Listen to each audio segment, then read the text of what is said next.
Just so you guys know, that was too good, and I'm sorry I wasn't recording it, but I started recording now because we could use this. We can splice it all in. Here, so check this So, out. So Tony wants to so, talk about real estate fraud, so it's all set up. We can talk about real estate fraud. so am I allowed to like ask Tony like how to commit fraud? Because apparently fraudsters are very smart, and I want to know if I'm actually as intelligent as a fraudster. It's very important for me to know that. Ask him whatever you want. So the other thing I should do is, how do I turn my phone off from ringing? How to commit fraud. Oh, no. All right, so welcome to the Real Estate 100 show. My name is Nolan Matthias. I've got with me the Nowiks, and today our special guest is Tony Spagnuolo. He is the founder and lead of the biggest law firm in BC with over 100,000 real estate transactions to its name, which is absolutely incredible. That's a crazy number. I can't even imagine doing 100,000. 18 offices around BC. And also, by the sounds of it, is somewhat famous for his spaghetti sauce. So, Tony, welcome to the show. Thanks for coming. Nolan, Greg, Miles, thanks for having me on. Looking forward to this. Yeah, it's been a long time coming. We've been getting this podcast up and running, and when we started talking about who we wanted to have as a guest, you were the first name that popped up. Both from my perspective as an Alberta broker, who I've seen you speak a couple times, and then obviously you have a close relationship with Greg and Miles out there. Miles was just telling us a story about you popping into Vancouver Island for to sign with a client, hopping on a seaplane. So you've got an amazing reputation. It sounds like you go the extra mile for everybody, and excited to have you on the show and have a conversation about real estate and real estate law. Yeah, looking forward to it. It's been a long time. I think Greg, I think back in the days of typewriters, I typed up a letter to him like in 95 or 94. We met at some function. I think it was a Remax Sabre golf tournament. Not sure. It was the charity golf tournament. The charity golf tournament. And I sent him a letter, hey, great to meet you. Looking forward to working together, and here we are. Well, 29 years. I think that was 94 or 95, wasn't it, Greg? Like it was, yeah, because we've been working together for 28 years now. Yeah. So, and I still have the letter. Yeah, you just sent it over again. It's pretty cool. Yeah. So yeah, no, it's been a great relationship, and those 100,000 deals, probably 1,000 of them came from Greg and Miles and the Universal team. So, and the beauty of what happened with us is that we started our relationship in the Tri-Cities. That's where Tony had his office at the time. And of course, we moved to Vancouver Island 25 years ago, and he followed us over and has done a great job for us. So we really appreciate it. Wow, amazing.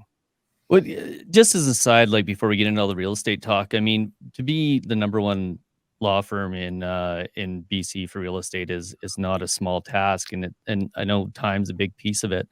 But what do you make of that? How do you get to be that big of a firm and have that many loyal customers? I mean, I know like from a lawyer perspective, when we do deals in BC and my team goes to somebody and says, who should we use as a lawyer? Like your name is always the first one that comes up. How did that happen? Well, almost accidentally. We were a typical small firm, suburban law firm out in Coquitlam. And we were doing corporate work and real estate work, and we were much like any other firm. And then just, a few friends of mine got into real estate, and they did a lot of volume, and a few other things happened. And there was never a grand plan. There's never a business plan back in the 90s to be the largest conveyancing firm in the province. It just evolved. And the idea was to build a firm that focused on residential conveyancing and just really concentrated on that.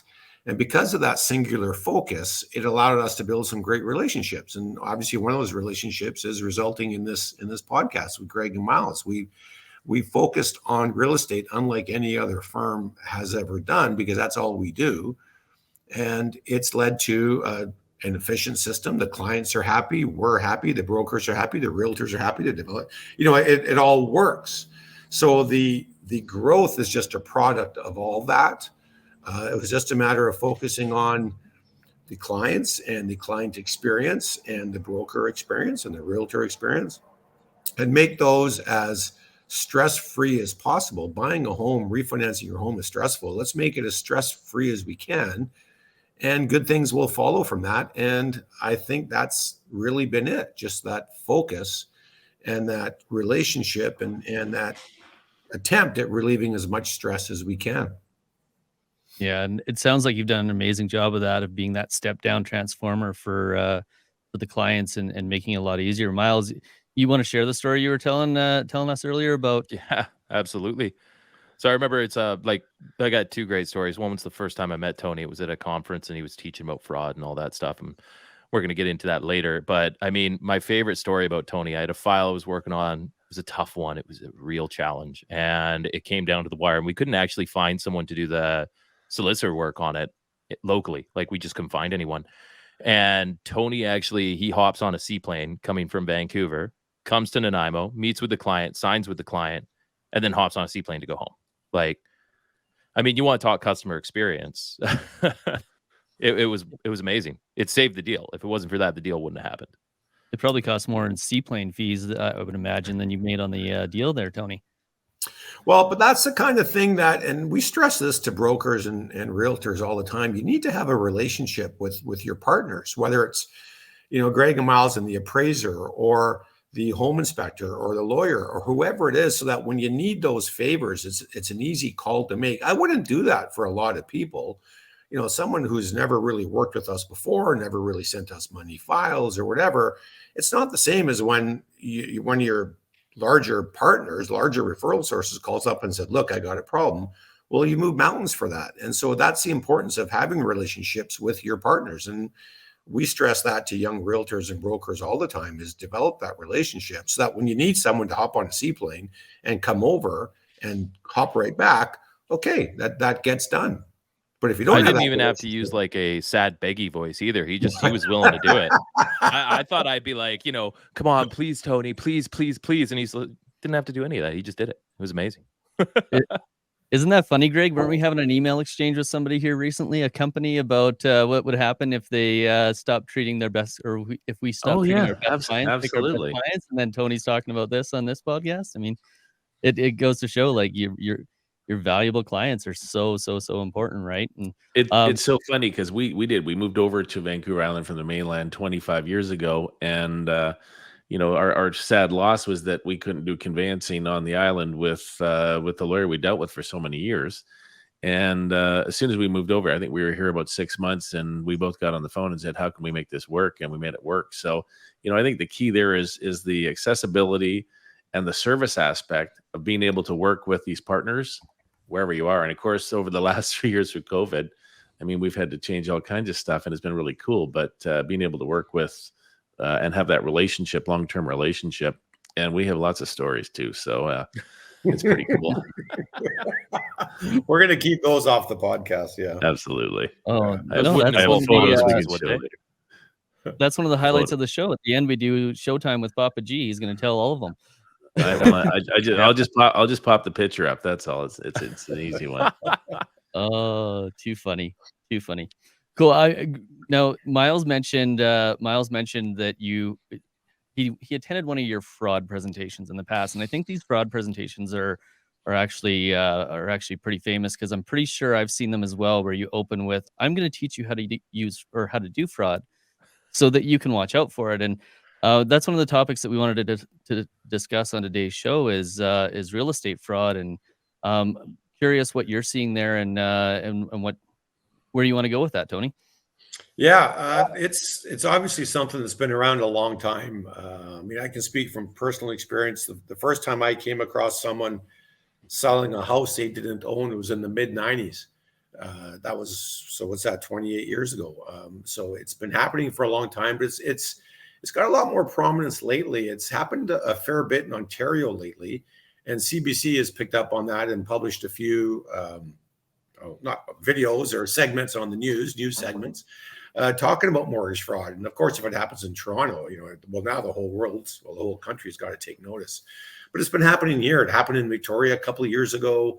It happened in Vancouver. Now I'm talking both mortgage fraud and just real estate fraud. So let me explain the scenario to you. It's really, I know this is being published, but don't ever do what I'm telling you to do. But let's just say I have a condo downtown Vancouver.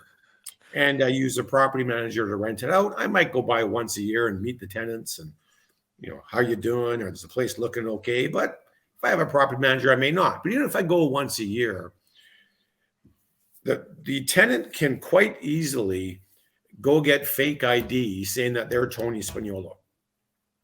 So they get the fake ID, they call up a realtor and they say, hey, Mrs. Realtor, I want to sell my property. Can you come over for a listing presentation? The realtor goes to the condo downtown and there's pictures of the tenant on the wall and the tenant's clothes is hanging in the closet and it's lived in, and the person living there has ID saying they're Tony Spagnuolo. So the realtor takes the listing, and it's good ID. And these are professionally run or professional fraudsters now that have their real nice ID, and the property gets listed. And unless I'm a real estate geek and I'm checking MLS listings all the time, I don't know that my condo is listed for sale. MLS doesn't just pop up into my feed, into my inbox. And so the property is listed, and eventually someone comes along and tours the property. The tenant's there showing them the washer, dryer, and the underground parking and the storage and all that kind of stuff. And eventually the contract's entered into, and it goes firm, and it goes to the lawyers for closing, and the same fake ID is used, and the property is sold. The fraudster has opened a bank account, again, using the fake ID, saying they're Tony Spagnuolo. The check gets written. We deposit it to the client's account. The fraudster takes off with the money. And this is what's been happening in Ontario, and this is what's been happening in BC since at least 1995 or 96, the first one that I knew about.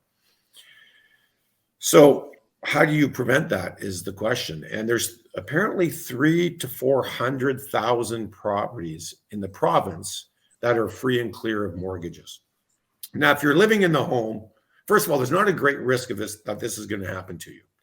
And if you're living in the home, there's almost no risk because someone's going to come into your property while you're having dinner saying, yeah, we want to show the house. What are you talking about? Get out of here. But for those investment properties, this is a very real scenario. So is it likely to happen? No. But there's a real easy way to guarantee that it won't happen. In our land title system, this is for British Columbia only, we have what's called a duplicate certificate of title that's lodged at the land title office. And without that document, the title is frozen. You can't do anything with it. So if I were to pull the duplicate indefeasible title from the land title office, I am freezing the title. I cannot do anything with it. I cannot add my kids. I can't give it to my kids. I can't add my spouse. I can't sell it. I can't put a mortgage. I can't do anything until that duplicate indefeasible title is put back into the land title office. That is a 100% guaranteed way to avoid you being victimized by real estate fraud. Now, there's some issues with that. You don't want to lose that document. It has to be kept somewhere safe, secure, because if you lose it, there's quite the processing getting a new one issued. It takes a few months and it's a few $1,000s. So if you pull it, you want to protect it, make sure it's kept somewhere safe. It's better than title insurance. I'm a big fan of title insurance, but not in this scenario, because title insurance, think of it like fire insurance. It doesn't prevent the fire from happening. It just compensates you if there's a fire. Title insurance doesn't prevent fraud from happening. It just compensates you if there's fraud. What we're saying is you can prevent the fire from happening. You can prevent the fraud from occurring by pulling the duplicate. And on our website, we have a knowledge center. And in there, there's a page, I think it's the very top page, called Mortgage Fraud Protection. We give clients the link. If you want to do it yourself, you can. It's about $80. You submit the form to the land title office. They send you the duplicate indefeasible title by registered mail. You keep it, put it in your safety deposit box. It's $80. Do it yourself. You don't pay it again. It's a one-time fee. If you want us to do it, we'll do it. We charge for that. If you want us to store it, we'll do it. We'll store it in our fireproof safes in a little section of our office that has extra security and extra alarm system, that kind of stuff. But you don't have to use us. You don't have to use another law firm or notary. For $80, do it yourself. So it's the client's choice which way they want to do with it. But if you have an investment property, if it's free and clear of mortgages, it has to be free and clear of mortgages. This is a guaranteed 100% way to prevent real estate fraud from occurring. One more thing, sorry, Nolan, before I go on that.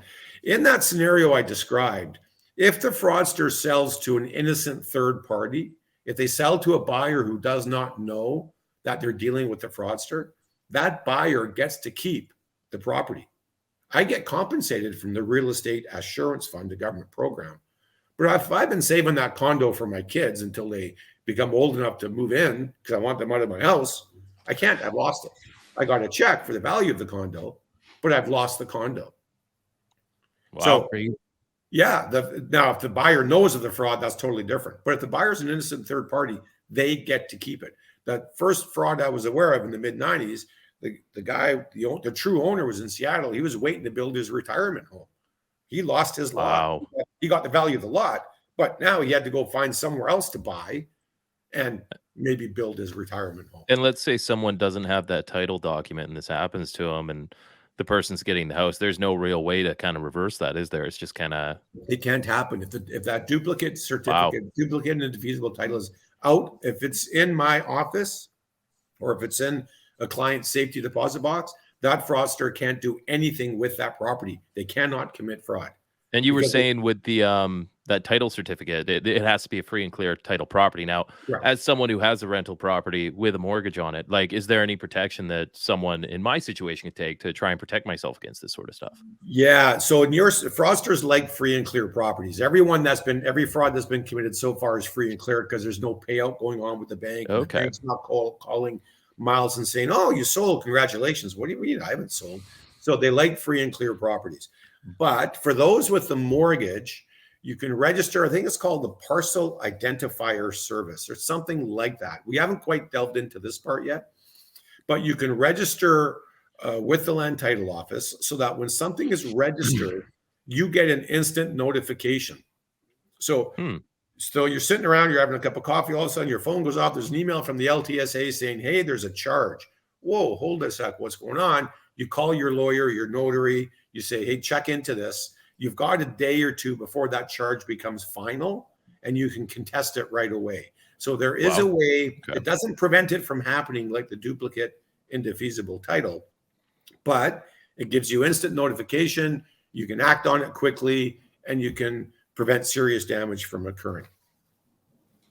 So really what I'm hearing here is that if you get a property and you get it free and clear, usually that's a moment of celebration, but that moment of celebration also creates a significant amount of risk for you from the perspective of fraud.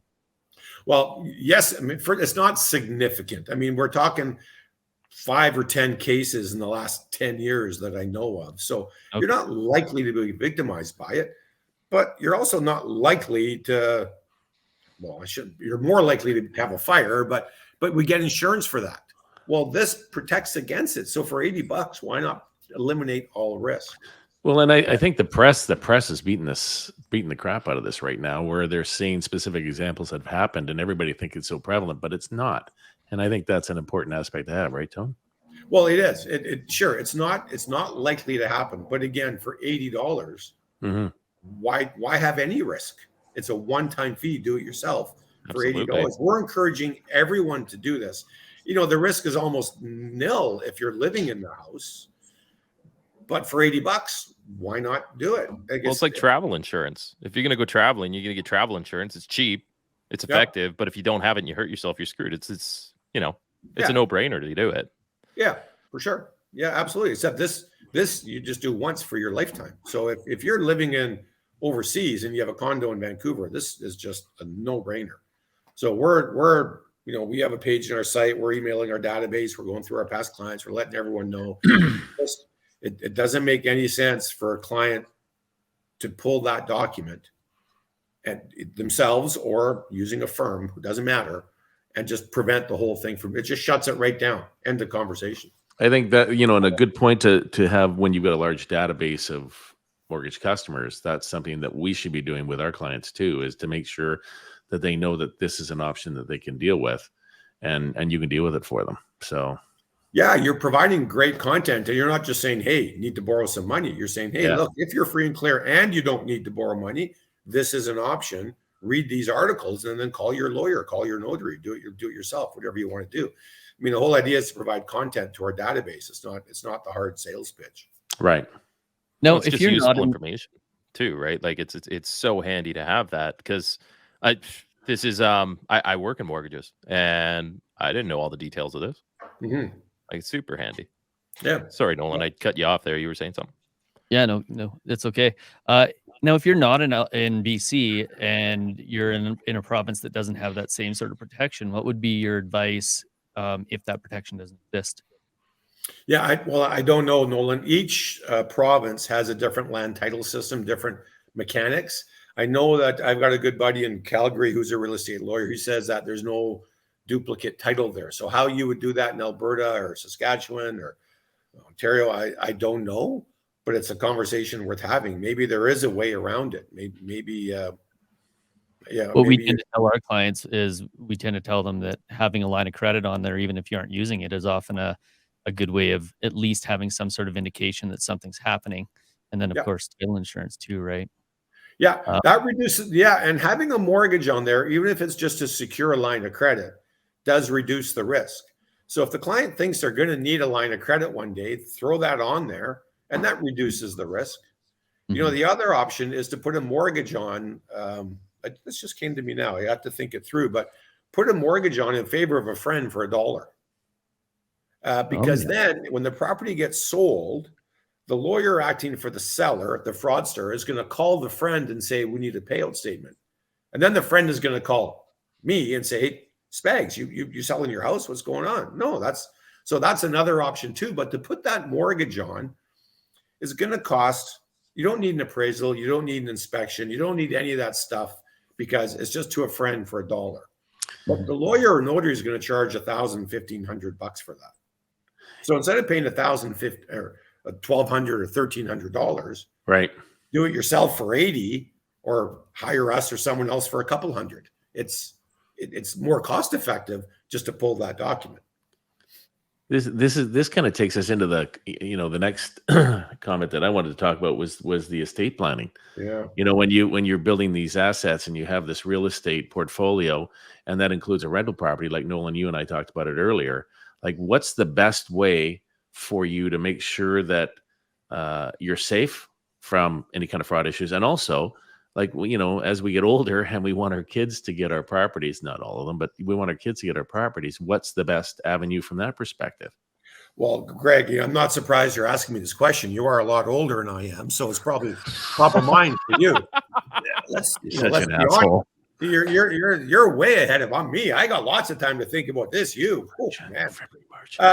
So when I was 8 months old, I was twice your age, right? When I was probate fees. So this kind of gets into a conversation about probate fees and even just selling your house. There's an elderly person. So when someone dies, and they have a will and they have a house, and the will says, I want all my properties, I want all my estate to go to I have 3 kids. If it goes to my wife, and if she predeceases me, it goes to my 3 kids. Now that's great. I've got a will, but in order for that house in Burnaby, we live in Burnaby, to go to my kids, we have to get a probate order from the courts. And a probate order costs legal fees, it's time, and there's probate fees that are paid. And the fees are based on the value of the estate. So if my house in Burnaby is worth $2 million, the probate fees just on the house alone are $28,000. So my kids need to spend $28,000 plus 8 months of their life, plus some legal fees. They might get a deal on that. We'll see how the firm treats them. Just to get the house into their name, and then they go and sell it. Now that's fine, and that may work for some clients, but for other clients, especially if I'm much older, well, my parents are 89 and 83 at the time we're shooting this video, and they're getting up there. So what we did is we put my brother and I on title with my parents to my parents' home, so that when my parents pass, assuming they predeceased my brother and I, we simply take the death certificates, file them in an afternoon. It's a couple $100. The house is in the name of my brother and I. Now we can sell the property tomorrow. We can move into it. We can do whatever we want. There's no probate fees. So we're saving a fortune, and we're saving a lot of time and a lot of stress eliminating the probate. So this isn't right for everybody. There are some pitfalls to this. But your clients should be having a conversation with their estate attorney, with their lawyer. I'm not sure if notaries can do this or not. I'm not putting down notaries, just don't know, about whether it works in their situation.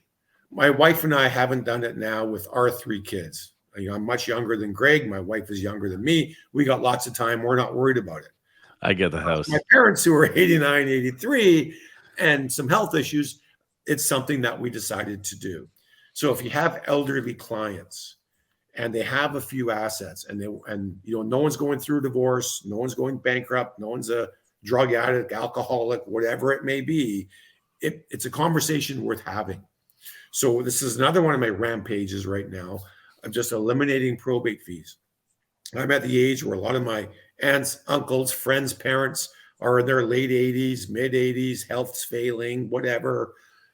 Do you want to do this? Does it work for them in their situation? And we actually have an Excel spreadsheet. You send me all your assets in your estate. We can calculate property transfer tax, legal fees, all the other stuff. The minimum savings that this has achieved for our clients who've gone ahead with it is $14,000. We have one right now where it's a $72,000 savings to put the kids in the title now. Doesn't mean they want to do it, but it's something worth talking. And the other thing about this, let's say, and I think, Greg, we were talking earlier about problems that come up at closing. And I guess this is a good segue into that topic. You have an elderly parent. They're going into a home. You want to sell the house. You've got the power of attorney. Great planning. You've got the power of attorney. But if your parent, or if your parent would pass away before the sale completes, that power of attorney is useless. The power of attorney dies when the person given the power of attorney dies as well. So if let's just make up a scenario. I have one parent left. It's my mom. I'm going to say that because she's younger. Sorry, Dad, if you're watching this. She's getting older. We want to sell the house. If she passes before that thing sells, my brother and I got to do probate of that house. So again, we put my brother and I on title in that situation. And if she were to pass before closing, no problem. Get the death certificate, file it, goes in my brother's name, my name, and we sell it the next day. Right. Now, there's some issues with income tax and trust declarations, and again, creditor protection, spousal protection, all that kind of stuff. But it's a conversation that the kids should be having, and the kids should be the ones paying for it because they're the ones that are doing all the savings when the parents are gone. So, Miles, if you want to do this, you got to pay for it.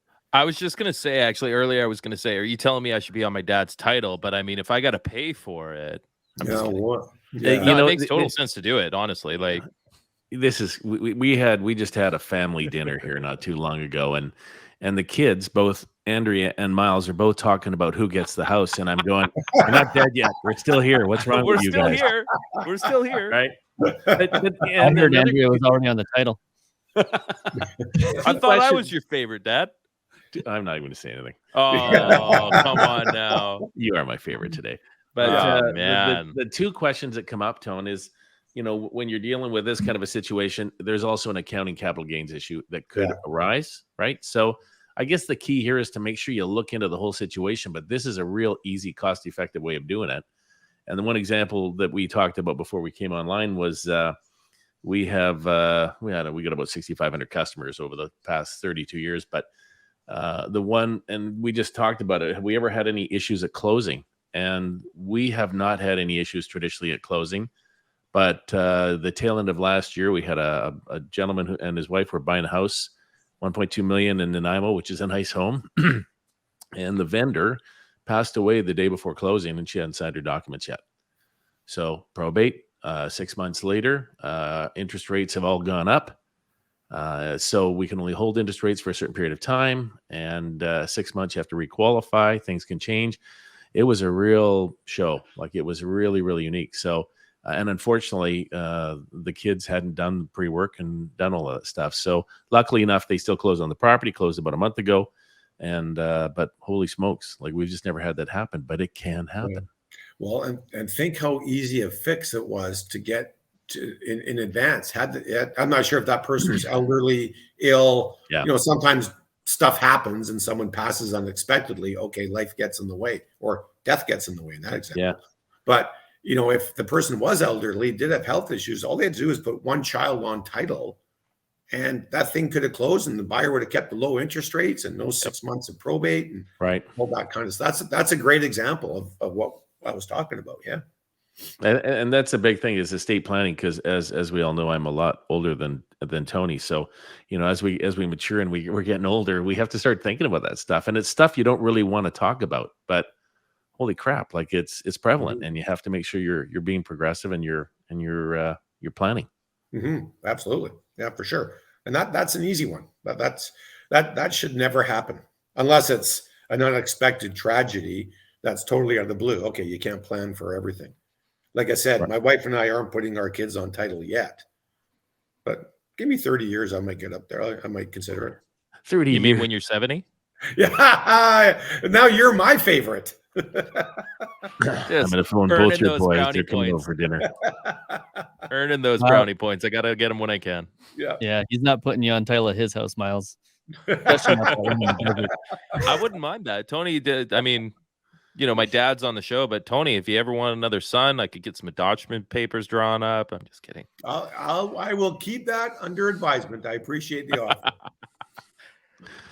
Too funny. What about the when we're talking about when it goes wrong? What about the scenarios right now? And we're seeing, I don't know if a lot is the right word to describe it, but there seems to be a lot more scenarios in today's world than there was maybe even like 18 months ago, where people aren't just able to close on their properties. Maybe they bought a pre-construction that didn't that the property value went down, or we just had a client who lost his job a week before closing and is having some struggle getting financing. What happens in those scenarios where something happens where their financing isn't going to go through and they aren't able to close?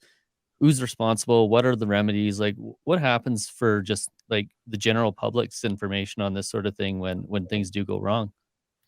Well, the crap hits the fan. So in those scenarios you're describing, it's the buyer's problem. It's not the seller's problem. It's going to become the seller's problem. I'll explain that in a minute. But the buyer can't close. I mean, the fact that the market's dropped or interest rates have gone up or they've lost their job does not get them out of the contract. The contract is still a binding contract to purchase and sale. So they still have to close. And if they can't, well, then they're most likely going to be liable. The seller has a duty to mitigate their damages. What that means is the seller has to, relist their property, get it back on the MLS, get it sold.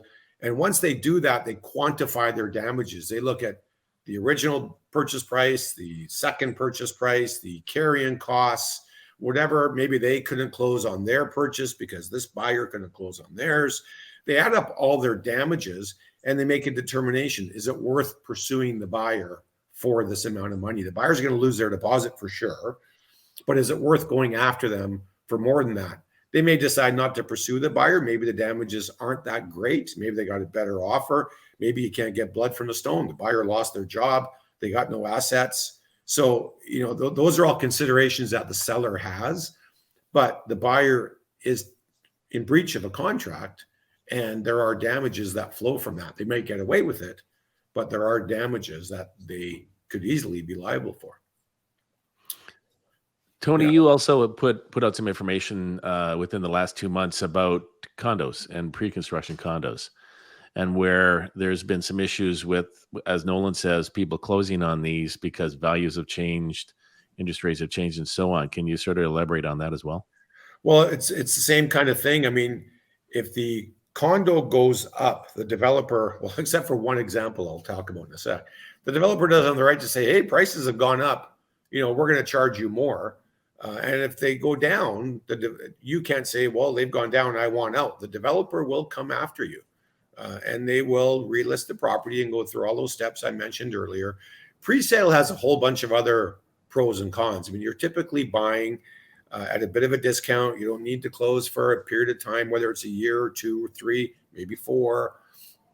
In theory, the market's going to go up in 3 or 4 years. There's oftentimes those short-term blips, but it tends to go up. So you're buying a futures contract. But there's some critical factors there. I mean, the reputation of the developer is huge.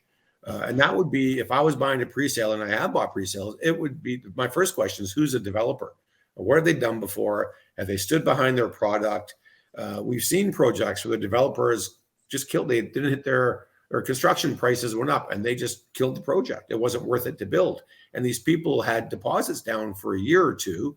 Okay, they got their deposit back, but the market was doing this. So they couldn't get in anywhere else. They were waiting for their place to be built. Does the developer have the expertise and the horsepower to withstand a market correction, slowdown? So that brand of the developer, I think, is huge. I won't mention the bigger developers in town, but I mean, anyone who follows real estate can do a Google search and see who they are. And I think that's critical. Yeah, no, because it's funny where we are in a smaller center, most we don't have as many condominiums or townhouses being built, but in the same respect, it's more prevalent now because of the growth on the island. But the single family stuff, holy smokes, like, especially over the last 2 years. Yeah. And people waiting 6 to 8 to 12 months to get into their home. And as Nolan says, all of a sudden, we went from this huge hot market to where things weren't selling and they bought the place and they're waiting. And then that talks about, everybody thinks interim financing is, well, I haven't sold my house, so I just want interim finance to purchase. So, and we've seen more and more of that in the last 6 months than we have in the last 3 years. That's for sure. Yeah. And that financing tends to be a little expensive. Yeah. So, these are big decisions. We're talking hundreds of thousands, if not $1 million or more dollars. That's the biggest investment most people will ever make in their lifetime. And it's not fraught with peril, but there's some issues, and having an experienced, trusted broker, realtor, lawyer, appraiser, whoever is critical. Having, if you're in the market for a house, having an experienced realtor is key because they've seen it before and they can get to know your situation. And okay, well, listen, how secure is your job? What's going to happen here? Or if you're selling the property, okay, look, your mom's 92 and suffering from an illness. Should we put you on title? Should you, like, a realtor can get on that? We only find out about that when the deal comes to us after it's been written. It'd be great if we were called in advance and say, hey, my mom's 92. Should I go on title with her just for the purposes of the sale? Then we can give the advice. So yeah, having that experienced team behind you in all aspects of life is critical. Having the right partners in business and personal is critical.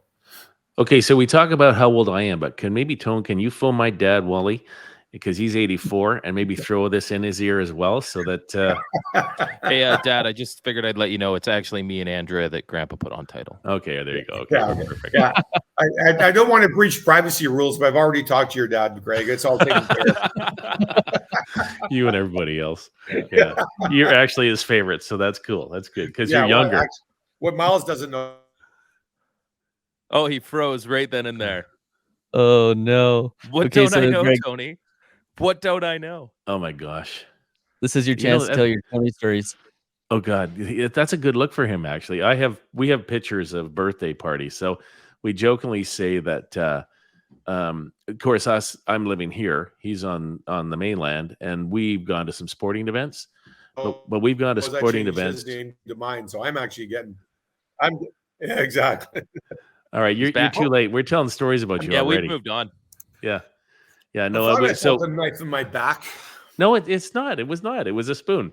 But No, but the beauty of Tony and my sporting relationship is that we have not seen football games, hockey games. The only thing we have not seen, basketball games, but we have not seen a soccer or a rugby game yet. So we'd phone up and we'd say, okay, we'll meet you at the game. Let's just go for a bite to eat first. And we'd never show up to the games, right? We spent thousands I've of been dollars part on of one tickets. of those gatherings. It's almost embarrassing. Yeah. No, and then we won't mention the James Taylor incident. That wasn't very good. Oh, all right. So those people deserve. No. Let's get back to law. We're good here. No. Now we need the James Taylor story, Tony. I need it. Okay, so we're on the floor, right? There's about 10 of us on the floor. The average age in this place is probably, 97, and we're all way younger than that. And we stand up through his songs and we're singing, and the people in front of us were absolutely upset about us singing to James Taylor, and we're down on the floor and we're standing up. So one of us said to them, hey, listen, we're here to listen to the music, and we're singing and we're having a great time. And they kind of said some nasty things back to that person, and then I'm pretty sure we were all going to beat the crap out of these people from So you're trying to Seychelles. say that you and Tony in your 50s No, were going to beat up a bunch of 90-year-olds? I'll tell you, they look pretty tough to me. I'll tell you. Right? The only ones I could take. Get on the floor. I'll push him over you. Well, Okay, how no long? problem. I gotta know, Tony and Greg, how long have you two known each other? Well, we first met in the mid 90s, but I'll say the shenanigans started maybe 20 years ago. Yep. 25, 20, like around 2000, give or take, Wow. Greg. Yeah, well, we moved here in 98, and you and I had worked together for about 6 years before that. Yeah. So, yeah, because I started in 89 doing the mortgage gig. So, Yeah. and the synonymous letter. But, yeah, we've been having lots of fun for a long time. And we have, like I say, we have an age club. So there's 4 of us that are all the similar age within so many months. And I think Mr. Swift is the oldest, and then me, and then is it you, and then Yeah, Gord's the baby. and Gord's the baby. So Gord's is this the baby? Gord Dolan and Ron Swift? yeah. Okay, so we need to have a show with the 4 of you on there because 100%. And we do try and meet at least once every, because Ronnie moved out east, so we haven't seen a lot of them, especially through COVID. But we actually had lunch at one of the conferences in Vancouver, and it was a 2.5-hour lunch. Tony paid too. It was amazing. So we're going to keep going for lunch because And I was the only guy who brought the hat. I know. So we started it at 200, and now we're 244 now, right? Yeah. So 30, 31 each. Mm-hmm. Wow. Yeah, we've had lots of fun. I'll put the hat on next time. So, I mean, on that note, we Miles and I had a question for you guys, and I think what's cool about having 2 people who have been in the industry as long as you guys have been, and seen as much as you guys have been or seen, is getting a little bit of input from you guys on what you would tell your younger selves about real estate, having gone through cycles, both good and bad, the dot-com bust, the 2008 financial crisis, the pandemic, and then whatever the heck we're going to call what's happening right now with respect to real estate. I mean, having gone through all that, both of you, what would you guys tell your younger selves or tell younger buyers out there right now with respect to real estate?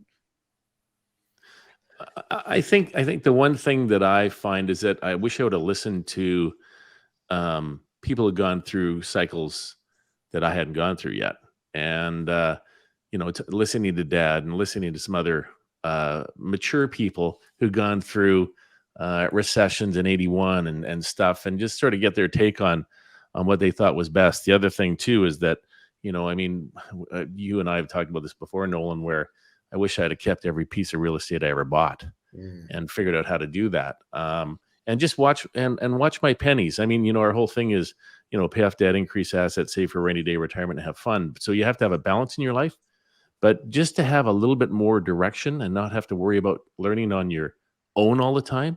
And we all go through and have mistakes and, buy low and sell high, or buy high and sell low. And so it's just a matter of listening sometimes and doing your research and finding out what you can do a little bit better.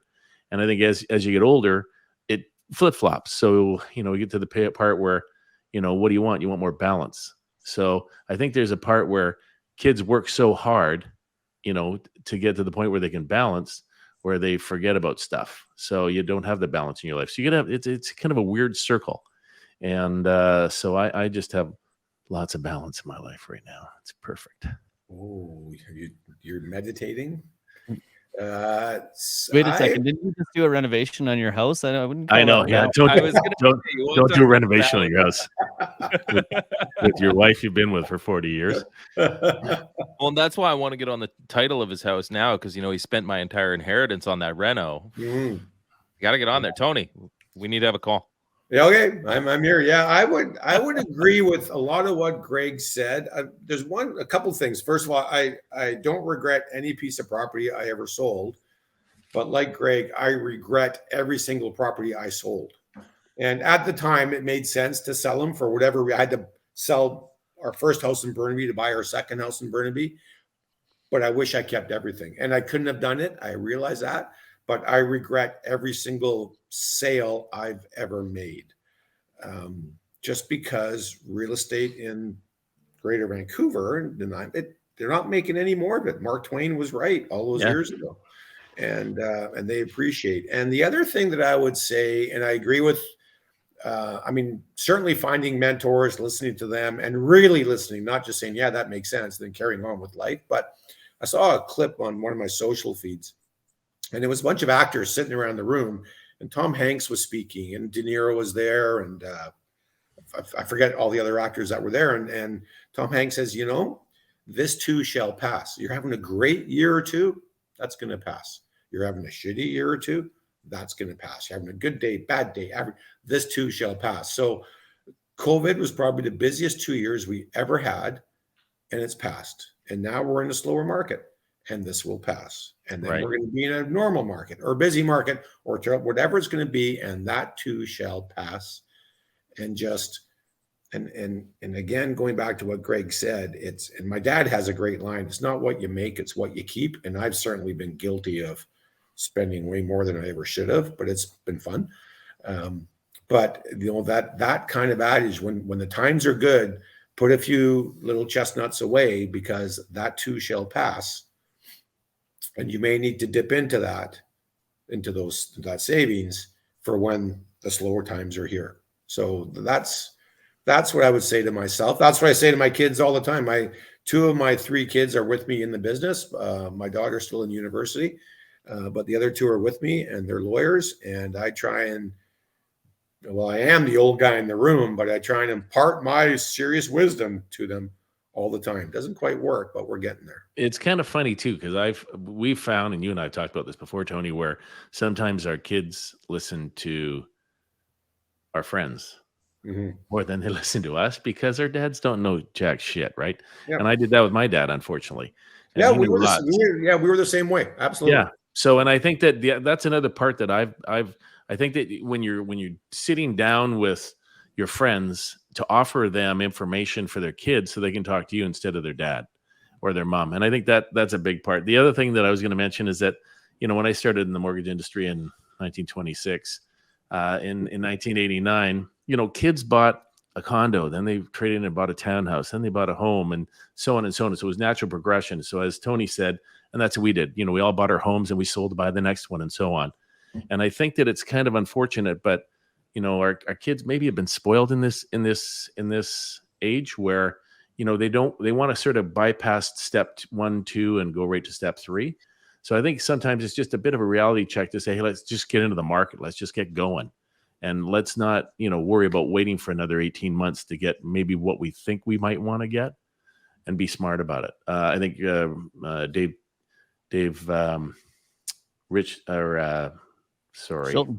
Shilton, we used to give away his books. And on his second one, Wealthy Barber Returns, he talks about saving the 10%. And, we all spend what we make, right? So, and if we take 10% of our income out and put it into a savings avenue for whatever it's going to be used for later on, we're not going to miss it. So it's just a matter of budgeting. So that's the one thing that I would have told myself, was to put a little bit more to the side, because you're not going to miss it. Yeah. It's amazing. Like, sorry, no. Go ahead.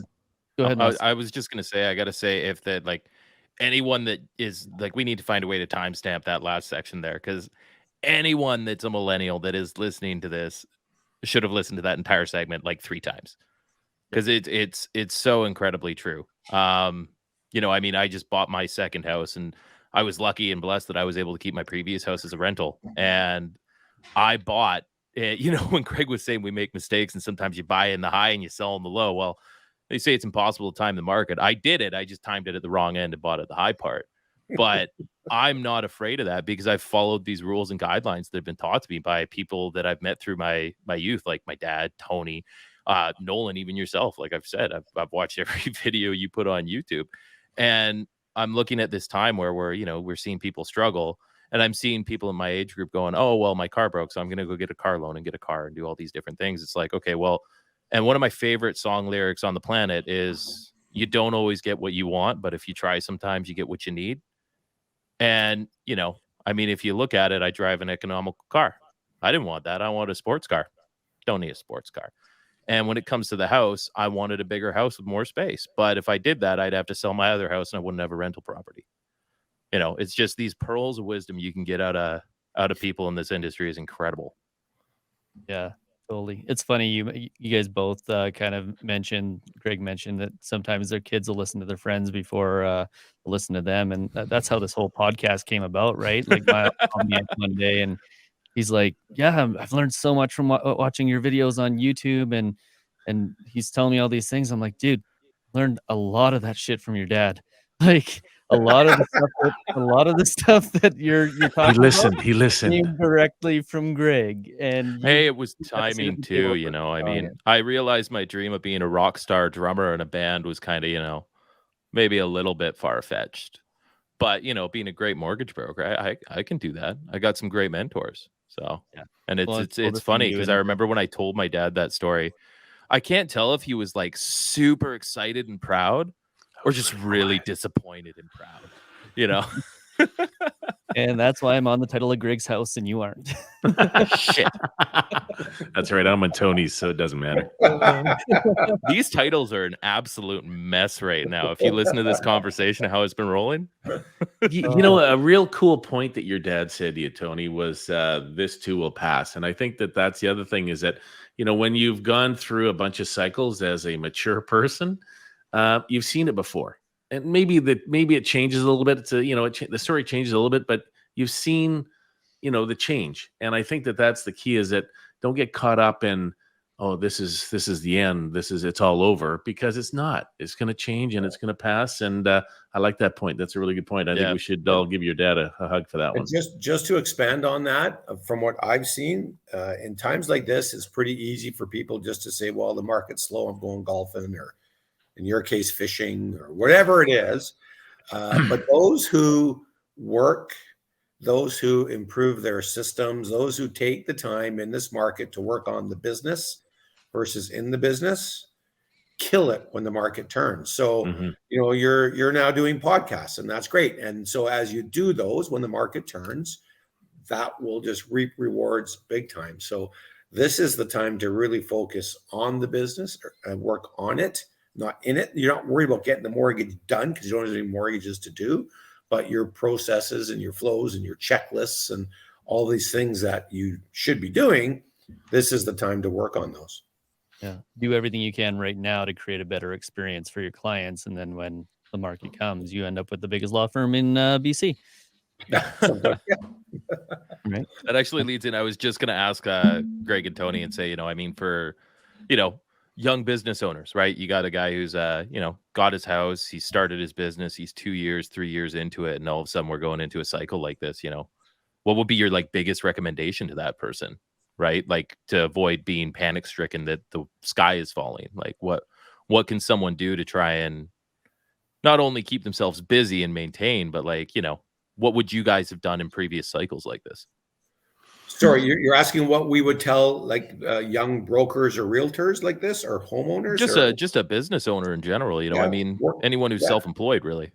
So one of the things that led to the growth of our firm was a book I read, and it's a real simple book. It's the E-Myth Revisited, and it's about a lady making pies, and she thinks she can open up a store making pies. And I read that book, and that was probably one of the biggest reasons we changed our firm from what we were then to the start of what we are now. And, you know, anyone who's got some time on their hands, if you have a business, read that book. It's still my Bible. It's still the best book I've ever read, and it'll teach you what you need to know, what you need to focus on during these times. And it's your systems, it's your business, it's your brand, it's your intake processes as a broker, your intake process, your social media profile, your video library, like whatever it is, you need to build this. You need to Starbucks your business. A latte is the same in Chicago, Nanaimo, New York, or Vancouver. They have the exact same way of making it. The system is the solution. And so that's what I would tell anyone who's in business for themselves, regardless of the business. Even if they don't have time, make the time. And that I would recommend that book more than any other book I've ever read. One of the examples I used in that one was McDonald's. Remember, we had a group all sit down and go through it. We're going to go through the course together. And it's so important to standardize and automate so that when things are better, as you mentioned, then you're back on track again. I think one of the examples we had was in 2008. We were just coming back from our fishing trip, our annual fishing trip up in Cayucot. And Bob Ward was sitting in the front seat of my truck, and we're coming back. And of course, cell phones didn't work from Cam River up to Cayucot, which is 4 hours north. And as soon as your cell phone came on in Sayward, it went crazy. And that's, of course, when they had the collapse in the United States.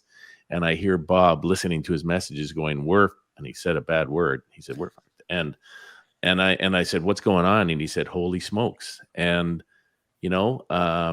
a lot of people just sort of gave up at that point, as opposed to going back, retooling, replanning, and getting on with life. And that was a real tough time. 2008 it killed a lot of people from the financial aspect. And the people who got through that 2008 into 2010 are the ones that worked on their business, as Tony said, and retooled and got things back on track again. And I think that's the most important aspect, is that, this too will pass. I keep coming back to Dad's. I think he should have adopted me, because he would have been I'm going to use this. I'm going to actually get a tattooed on my arm. He's going to get a big one on his back, and it's just going to say, "This too shall pass." Yeah. But and like you say, I mean, and rather than reinvent the wheel, we keep coming back to this, going back to the people who are successful, and find out what they've done that'll allow your business to be more successful. Right. So Tony, you and I have had lots of conversations, and I appreciate, a lot of the stuff we've done is based on getting some information from you, which has been great. And Nolan. Yeah. Well, what goes around comes around. We're all learning from each other here. Yeah. And to use a Bob Ordism, to call a spade, like, this just doesn't apply to businesses and people who are self-employed, but this is really what everybody needs to be doing. Like, if a millennial is going to come into the world and have the expectation of buying the average single family home instead of buying that condo and then that townhouse and working up the property ladder, the reality is they also need to have the expectation that they need to be improving themselves in order to be able to actually afford that single family home or that higher value property. Because if there's a place in my mind where they do have, and I'm a millennial, so I'm speaking about myself here, where they do have entitlement right now, it's about where they fit into that property ladder at the beginning. And if they want to fit in where they want to fit in, and that's in those higher end homes, like, this is all stuff that applies to them in their salary job just as much as it applies to us as business owners, right? 100%. So I think it's valid advice. And I think, to kind of end this, I have one more question for you guys. And that would be, where do you think, for younger buyers and younger real estate investors and even younger business owners, as the guys who have seen it before, where do you think our blind spots are? Where do you think we aren't looking where we should be? As an investor, you mean someone looking to buy real estate? As an investor, a first-time home buyer, like, I picture my grandpa sitting around a coffee table with a bunch of his buddies going, those young guys, those baby boomers, they just don't know this. And what would be like they don't know this that you guys think we're missing? I'm gonna sound like my dad here, for crying out loud, which is terrible, right? Because I think he's really old. But it's funny, because when we bought our first house, we had one TV, in the house. It was a dial TV. Oh my God. And then when we upgraded to one where we had a push button channel changer on a cord. And I think that, realistically, when we want something, we go and buy it, right? If we want a big screen TV, or we want a new car, or we want to upgrade our appliances or whatever, we just go buy it. And there again, we utilize credit, maybe not properly. Whereas I think that your granddad saved every dollar he had before he could buy something. And so now credit is so easily accessible, you got to utilize it properly. And I think that there's some good ways to utilize credit, whether it's registered or unregistered or whatever you do. But I think that people are a little too quick to go and buy stuff. I think it was in Rich Dad Poor Dad book, where they said, put your credit cards in the freezer. And freeze them in a thing of water. And then if you want to go buy that big screen TV, you've got to wait 24 hours for that thing to thaw out and then use your credit card. Sometimes our mind goes, okay, maybe we just don't need that. Maybe we just don't need to change that. So I think that's the big part, is to to be proactive and to make sure you do some planning and sitting down and doing a budget. Like, I think the budget is probably the biggest aspect of what people don't do. They just spend what they make. And a lot of people don't know where their money goes. So sitting down and saying, hey, listen, what am I spending per month? What is my cash flow? If I need to change things, I either need to make more money or I got to reduce my costs. It's really easy. Just got to do one of the two things, right? Yeah, the math's not hard when you simplify it and you don't load up a whole bunch of debt, right? Yeah. What do you What think, about you, Tony? I don't know. I mean that's great advice. I think it's just like, don't be in a hurry, I guess. Find something that fits. And when you do, jump in. So, a first-time buyer in Vancouver versus someone expecting twins and they already are in a small condo. There's different things for different people. Certainly the financial aspect is critical. And the more you can defer and save, and those are, you buy that TV, those are after-tax dollars. The more you can defer and save, the better off you are. There's no doubt about that. But of course, you got to maintain your lifestyle. And you want to go out for dinner on a Friday night. Okay, well, then that's a choice you make. Know that you make that choice and you're giving up something for that.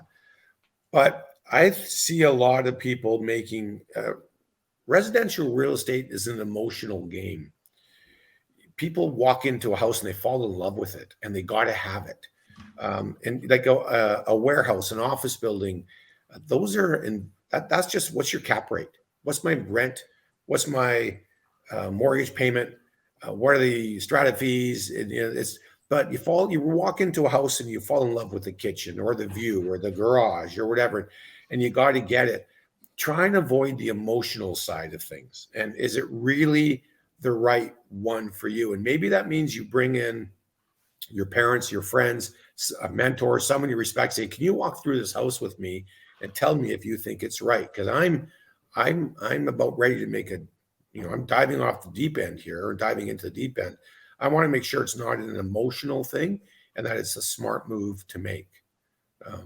And I can say that from experience because I'm the Italian guy from East Vancouver. I'm making emotional decisions about what kind of pasta to have tonight.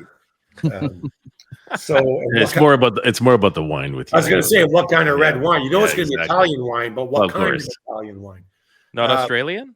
No Spanish, no nothing. It's all Italian all the time. In life, it's all Italian all the time. It is. But so I would that would be something I would talk to a lot of people about, especially if they're buying their residential home. Yeah. The other point that we've seen a lot of lately is we always tell the story about when I bought my first house, it was $62,000 and I was a pipe fitter and Cindy was a nurse and she was making 35 and I was making 32, and you could have paid the house off in a year just for numbers perspective.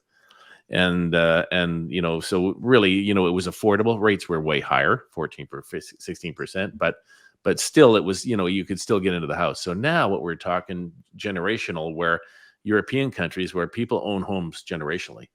And, traditionally as Canadians, we don't buy homes with our family, but that's another option to look at, or getting help from your parents. And it's, because a lot of people, I want to do it on my own. Well, you know what? That same house that I first bought in Victoria and Fort and Foul Bay for $62,500 is probably worth $1.3 million now. And the young couple that are buying that house might make $150 each between the two of them, or $150 between the two of them. But there's a huge difference. So, getting parents involved from an affordability standpoint is really important, and it's more the qualifying side. So I think doing it as a family thing, and maybe even that estate planning thing where you can start doing it early and seeing if your kids can enjoy the homes before you and enjoy them, see it before they leave. Well, and that's certainly true in Vancouver. Real estate prices in Vancouver are among the most unaffordable, certainly in the country, if not North America or the world. And we're seeing a lot of that. We're seeing a lot of the grandparents selling their house, moving into the kids' house, building a suite downstairs. They become the daycare and the kids are the ones out working. And it becomes a generational thing, which is a very European or Asian way of doing things. And that's happening a lot in Vancouver because it's the only way that the grandparents are going to keep the grandkids close to them. Otherwise, the grandkids got to move out, half hour out, or move out to a different city. And in order to avoid that, it becomes a family thing. We see that a lot in Vancouver. That's a whole different show. Holy smokes. We're just seeing tons and tons of that right now. Yeah. And I think with the immigration numbers and with the new mortgage code of conduct that came out of the federal budget here, and the and the changes to the what is it, foreign home buyer stuff all this week. Yep. I think that all of that stuff is kicking that can further down the road, and we may find ourselves, especially in those big Ontario and BC markets, where we are in a situation where we're going to end up being generational buyers, like many of the other countries in the world. Because it seems the government just wants to kick this thing further down the road, and it's either all going to come down in shambles, or it's going to be, something else is going to change. And we know from COVID that things can change really, really fast. Look at us all working from our home offices now and not having to meet with clients on a daily basis, right? No, traumatic. Yeah. Anyways, guys, I appreciate you. I appreciate you all being here. And Tony, we appreciate you coming on and giving us your amazing advice and being really what's the very first guest on the Real Estate 100 show. So hopefully we'll have you back here soon. And if nothing else, definitely on episode 100, you're going to have to be our guest, maybe with Ron Swift and Gord Dolan, 2 other mortgage lenders. 100. Yeah, you'll have to call it Real Estate 244 though for that episode. Hey, we can do that. Yeah, no, thanks for having me on. It was a lot of fun, a lot of laughs, a lot of reminiscing, and I hope everyone's getting some value out of this. And look forward to doing this a few more times. Awesome.